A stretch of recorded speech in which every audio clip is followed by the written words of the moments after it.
All right, so you want to take a deep dive into how the world is reacting to this whole Israel-Palestine thing, right? Yeah, definitely. It's been impossible to ignore. Like it's everywhere you look. Absolutely. And it's not just about what's happening over there. It's about how the whole world is responding. And that's what makes this Dawn News Urdu stuff so fascinating. Totally, because it's like getting a glimpse into a conversation we don't always hear. You know what I mean? For sure. It's like looking at it through a different lens.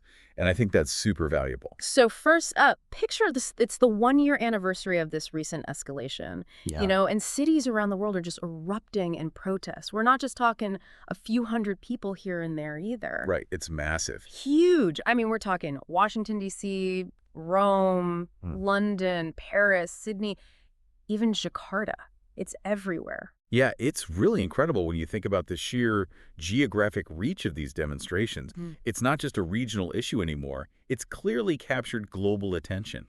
It's like everyone's saying, hey, we're not going to stay silent on this anymore. Exactly. It's a sign of how interconnected we all are these days. What happens in one part of the world resonates everywhere. And I think for a lot of people, it's a sense of urgency, too. Like, this has been going on for so long, and it just seems to be getting worse. And people aren't just waving signs either. They're demanding change, like real concrete action. Dawn News Urdu reports calls for a ceasefire in Gaza and Lebanon are everywhere. Right. That's like the bare minimum at this point. But it goes deeper than that, too. Many are saying, hey, the U.S. needs to seriously rethink its support of Israel, especially when it comes to things like weapons and financial aid. Yeah, it's like they're saying, hold on a second, this isn't helping. Exactly. It's like they're calling out the powers that be. It's interesting because by doing that, they're highlighting the role of these external actors and how much influence they have on this conflict. It's not just about Israel and Palestine. It's about this whole complex geopolitical web surrounding them. And everyone's expressing their feelings differently, right? Some protests are definitely more, intense than others. That's for sure. Like Dawn News Urdu draws a stark contrast between the demonstration in London, which was largely peaceful, and then what went down in Rome, which was not. Yeah. Things got out of hand. We're talking clashes with police, tear gas, the whole 9 yards. They even mention a police officer being injured and protesters being detained. It's understandable, though. Emotions run high when it comes to a conflict like this. You've got decades of history, resentment, pain, all boiling over. Yeah, and when people feel like they're not being heard, sometimes they resort to more, desperate measures. Absolutely. And speaking of desperate measures, did you read about that protester in DCR? The one who tried to light himself on fire. Yeah, I mean, can you imagine the It desperation? makes you sick to your stomach. It's like, what would drive someone to that point? Despair, probably. A sense of hopelessness. Like nothing else they do is going to make a difference. And it makes you wonder, are we even listening? Like, are we really paying attention to the human cost of this conflict? It's a wake-up call for sure. It really is. Okay, so we've talked about the people on the streets, but what about those in positions of power? World leaders are weighing in on this conflict too, and they've got some pretty strong opinions. Let's start with Pakistan's Prime Minister, Shehbaz Sharif.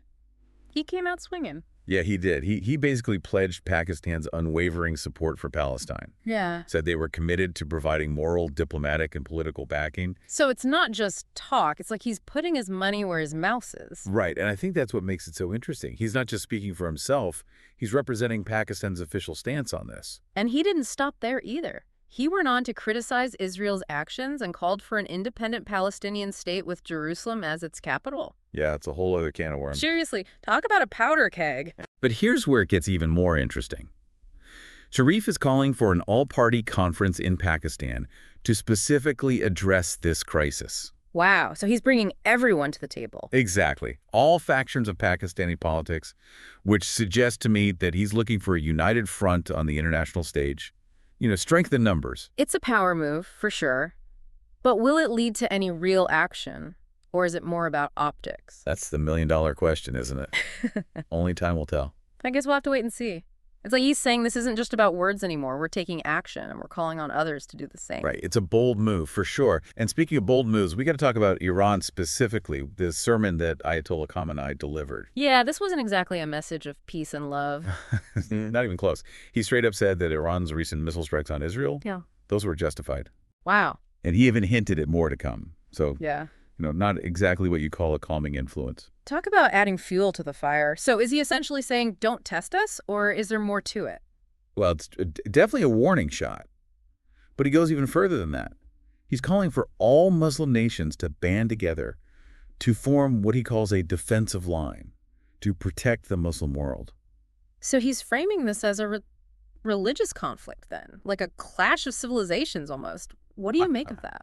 It's a powerful narrative, that's Yeah. for sure. On one hand, it could really rally support, Mm. create this sense of solidarity, us Right, yeah. against them. Right. But on the other hand, it's dangerous. Yeah. Because it could easily lead to even more escalation. Yeah. Make it even harder to find common ground. Yeah, it's a gamble playing on those religious tensions. And it makes you wonder how much of this is genuine belief versus, political strategy. It's hard to say. But I think it's important to remember that for a lot of people, this conflict is deeply personal. It's about identity history. It's about things that go far beyond politics. Absolutely. It's about human lives at the end of the day. And speaking of the human cost of this conflict, I was reading this opinion piece in Dawn News Urdu by this writer named Muhammad Ali Siddiqui.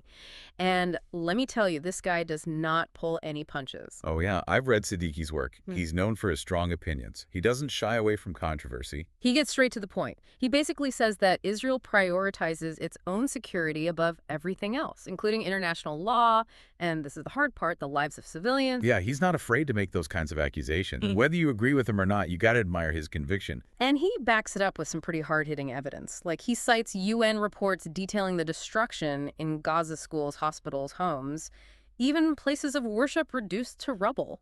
And the UN has been pretty clear that these attacks haven't exactly been discriminating between civilian and military targets. It's heartbreaking, and it makes you wonder, what kind of impact does this constant cycle of violence have on the possibility of peace? On any kind of future where these two sides can coexist? That's the million-dollar question, isn't it? Mhm. When you have that level of destruction, that level of trauma inflicted on a population, it's hard to imagine a path toward forgiveness and reconciliation.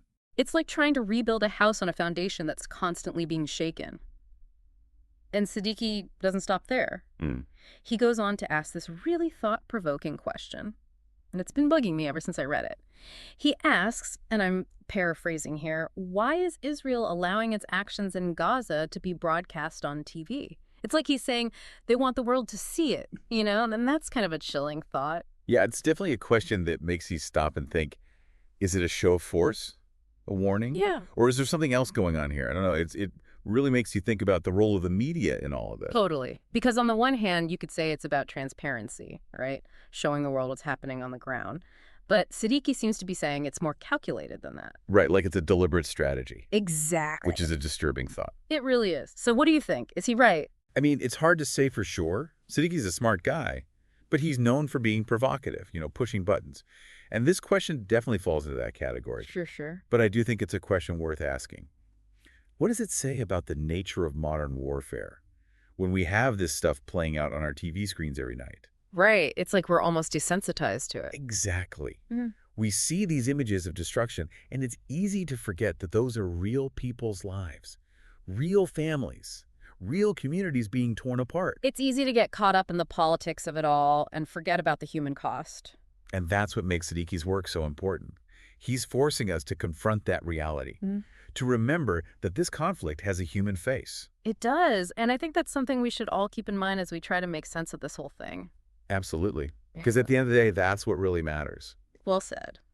Well, on that note, I think we've done a pretty good job of digging into this today. We've covered a lot of ground, from the streets of Gaza to the halls of power, from protests to politics, and we've even touched on some pretty heavy philosophical questions. It's been quite a journey. It has. But I think the biggest takeaway for me is that this conflict is far from over, and it's going to continue to have ripple effects all over the world. Absolutely.